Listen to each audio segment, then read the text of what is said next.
Hey everyone, welcome back to CryptoCache. Thanks again so much for joining me here. Hope you're having a fantastic day. Quick look here again at KAS, but double checking a couple of important factors here.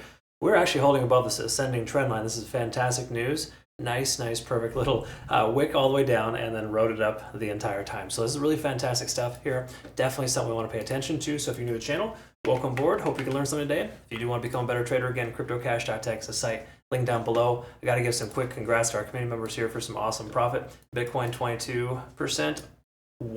Harmony 24%, and Solana 22%. Those came in a range of 22 hours upwards of down as low as 1 hour essentially. So we caught that nice little dip for Bitcoin down to that low 66K range. Took some nice longs there. At this point, Caspo wasn't one of those just because it was still exuding a lot of bearish behavior. I mean, it kind of still is, so we don't want to get too ahead of ourselves. But generally speaking here at this point, we can see we're working down and this descending trend here. Okay, so we kind of look, we are kind of sort of breaking through that, right? So up until the last hour, we've been descending and essentially not in great shape, but we'll double check a couple of other things too here. Just make sure we pay attention. So let's look at the liquidation levels first. Caspa has a ton of liquidation here, upwards of about 14.4 and as low as 12.8. Okay, so we're getting close to that lower level. Keep in mind, those accumulate at support ranges. They don't necessarily occur when, it's not the inverse, if you will. Okay, so you got to make sure that you understand that support ranges are established, and more than likely, the liquidation levels are accumulating at those supports. So we have this support level 0.382 fib that's held fairly strong. While it did come down below there, the ascending trend essentially helped us out with that. So let's look at the daily time frame, work our way down, and just kind of see what this means for us. So on the daily time frame, we can recognize within the last, this is the last year's worth of trading, roughly since January, we can see that what this level here, this resistance level that keeps getting stopped out at 14 cents even, is no longer holding, it's holding the price action in place. It's keeping it down. So the simple way to understand it here is that the price action is having difficulty getting past that range because that's a point of control. Now, macro points of control are a little different than micro, so you got to recognize that's not like a definitive line in the sand. You zoom in and it does change a little bit, but generally speaking, this is an area of interest there. But if we do kind of zoom in to the last, what is this? This is approximately 2 months worth of trading. We can see the last 2 months, 12.2 is that level that people are looking for. So again, a lot of cool stuff there in that sense as far as the range that we're in. So we got good support in the most recent local point of control, but larger time frames getting above 14, we're going to need more volume. If we look at other things here too, we can recognize stochastic swinging down, money flow index pulling back, RSI is right there.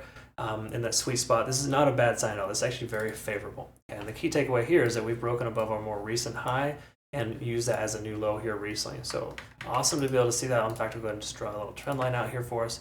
We can kind of pay attention to that guy. Okay, so again, just some things to kind of be mindful of. That's those are key level supports and resistances. Speaking of which, we are above all moving averages minus the 20. The 20-day SMA is just kind of that little trend setter letting us know we've shifted gears.